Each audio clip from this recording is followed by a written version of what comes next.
$10 million for circumcision in Mozambique. There's another example for you. I now recognize... There have been a number of falsehoods stated. The biggest one is the $50 million for Gaza condoms. Musk admitted that it was just completely false. He apologized. So that Doge made a mistake.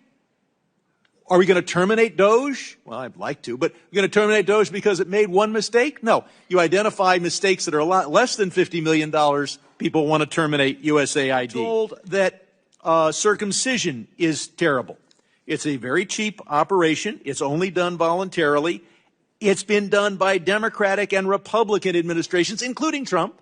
Why? Because it's a 60% reduction in the risk of female-to-male transmission of HIV. While the dictator has corrupted the economy, destroying jobs, what can be done to stop propping dictators and also aid being diverted, as you correctly identified, even to terrorists themselves? Mr. Primorac?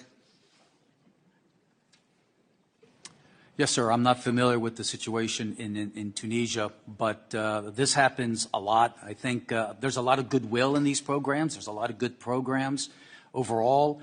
But the problem is that very often these things just go on year after year after year, and though there's no changes, we're actually propping up bad regimes and socialism. I was in Mozambique in October for the elections there. We have a Marxist-Leninist regime. They stole the election. We're spending $1 billion, $500 million to $1 billion a year. And then what happens? There's no reform. We're supporting socialism. And the government, just 2 months before we came there, provided their port in order to allow the Chinese Navy to project their power into the Western Indian Ocean. So there has to be a much better affinity between what we do on the development aid side and the diplomacy, where we put our ambassadors on the hook to make sure these things don't happen. Thank you.